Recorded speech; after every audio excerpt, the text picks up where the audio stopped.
Replying instantly isn't politeness. It's a panic response.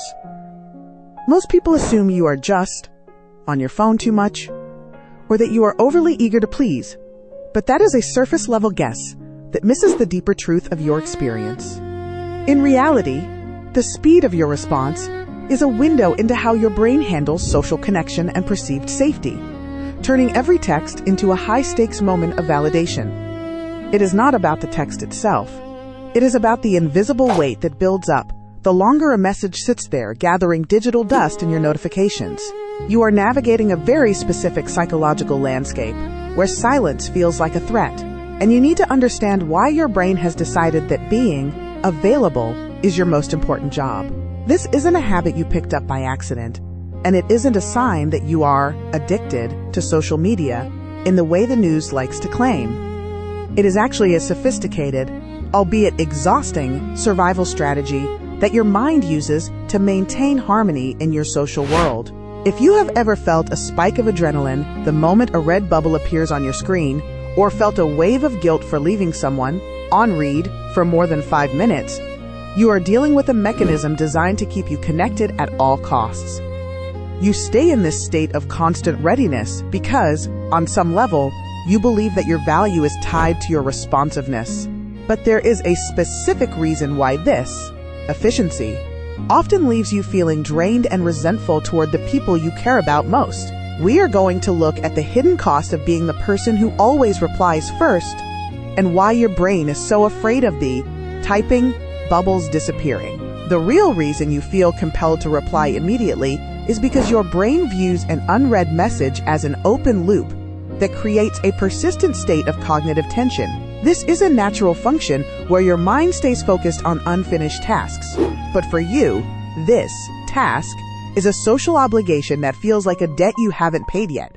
You aren't just seeing a notification, you are seeing a person standing in front of you, waiting for an answer, which triggers a sense of urgency to resolve the interaction and close the loop.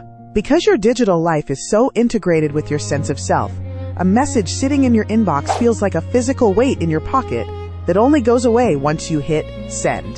This sense of duty is often powered by a high level of rejection sensitivity, a state where you are hyper-aware of any potential shift in your relationships. When a message arrives, your brain doesn't just process the information. It calculates the risk of the other person feeling ignored, unimportant, or rejected by your silence. You reply quickly to manage their emotions, acting as a sort of emotional shock absorber to ensure that no one ever has a reason to be upset with you. It is a way of keeping the peace before a conflict even has the chance to start. You might even find that you apologize for the late reply when it has only been 20 minutes, because in your mind, any delay is a sign of a failing connection. This isn't about the content of the message. It could be a simple LOL or a question about dinner.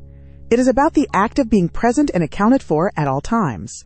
You have essentially trained your brain to believe that available equals safe and silent equals danger. But there is a hidden trade-off happening here. By being the person who never lets a message sit, you are accidentally training everyone in your life to expect a version of you that doesn't actually have boundaries. This mechanism is called social monitoring, where you are constantly scanning your environment to make sure you are in good standing with the group. In the ancient past, being out of the loop meant being left behind by the tribe, which was a death sentence, so your brain treats a missed text with the same gravity as a missed signal for a hunt. When you reply instantly, you get a small hit of relief, a safety chemical that tells your nervous system you are still part of the pack.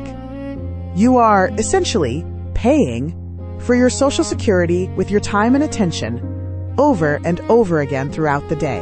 The problem is that this safety is temporary, and the more you reply, the more the debt grows as people send more messages back. You find yourself in a feedback loop where your own speed is the very thing that keeps you trapped in a state of constant interruption. You might feel productive, but your brain is actually in a state of low-level fight or flight, always waiting for the next pinger to drop. It is an exhausting way to live, yet the thought of turning off your notifications feels like cutting off a lifeline. This constant accessibility creates a diluted version of your attention. where you are never fully present in the room you are in because a part of you is always on call for the digital world. You aren't choosing to be distracted. Your brain is simply prioritizing the urgent social signal over the important moment in front of you. You have become a master of the micro-interaction, but at the cost of your own deep focus and peace of mind. However, the most surprising part of this behavior isn't how it affects your focus, it's how it completely changes the way other people perceive your value in their lives. Consider the experience of someone we'll call Taylor, who was known in every friend group as the instant replier, who could be reached at 3 a.m. or during a work meeting. Taylor felt that this made them a better friend, a more reliable partner, and a more dedicated employee who was always there for people. But over time, Taylor noticed a strange shift. The faster they replied, the less their friends seemed to value the actual content of the conversation.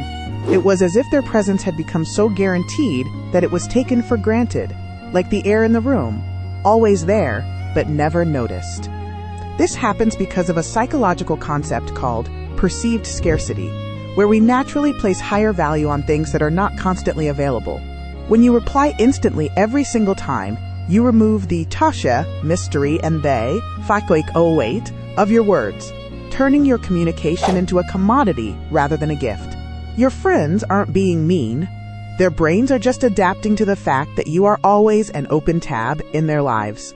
You become the person people go to when they are bored, but not necessarily the person they go to when they have something deeply meaningful to share. This creates a painful irony. You are working harder than anyone else to stay connected, but you end up feeling more invisible than the person who takes 3 days to text back. You are providing emotional labor on demand, which leads to a state of compassion fatigue, where you start to feel resentful of the very people you are trying to support.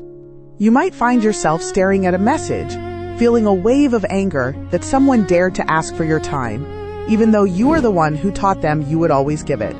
The more Taylor tried to be the reliable one, the more they felt like a 24/7 customer service representative for their own life. This is a phenomenon known as availability creep, where the boundaries of your personal time slowly dissolve until you no longer feel like you have a private self. You begin to feel like you are performing your life for an audience, rather than living it for yourself, because every thought or experience is immediately shared and validated through a screen. For Taylor, the aha moment came when they realized that their speed wasn't a sign of love, but a sign of fear. The fear that if they weren't useful or available, they wouldn't be wanted. This realization is heavy, but it is also the first step toward taking back control of your own attention. When you stop replying instantly, you aren't being rude. You are actually reestablishing the fact that your time has value. You are teaching your brain that the open loop of a notification doesn't have to be closed right this second for the world to keep spinning. It feels incredibly uncomfortable at first, almost like a physical withdrawal, because you are fighting against a deeply ingrained safety mechanism.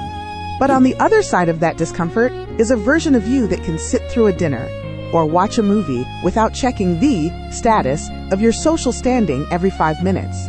Taylor started by leaving messages for just 10 minutes, then 30, then an hour, and noticed something shocking. Nobody got mad.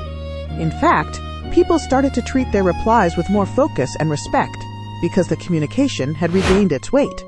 The rejection Taylor feared never happened because the people who truly care about you want you to have a life that exists outside of their inbox. But this leads to a realization about the nature of modern friendship that most of us are still trying to ignore. The hard truth is that your instant reply habit is often a way of avoiding the silence within yourself by filling it with the noise of other people's needs. If you are always available to everyone else, you never have to be fully available to the parts of yourself that might be feeling lonely, bored, or anxious.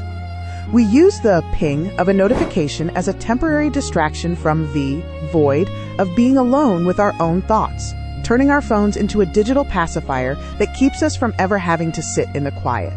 Your brain has figured out that it is much easier to solve someone else's problem via text than it is to sit with the complexity of your own life. You might be surprised to learn that the most secure relationships aren't the ones with the most uptime, but the ones that can survive long periods of silence without either person feeling threatened. Real intimacy is built on the foundation of trust, not the frequency of pings, and by rushing to answer every call, you might be preventing that trust from ever truly forming.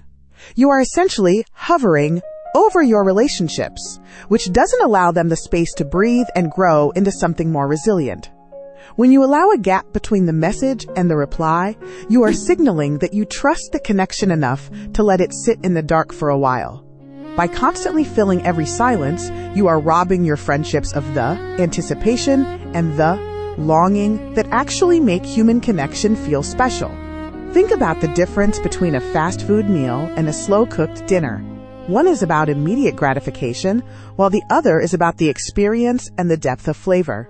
Your conversations deserve to be slow-cooked, giving you the time to actually think about what you want to say, rather than just reacting to the stimulus of a vibration in your pocket.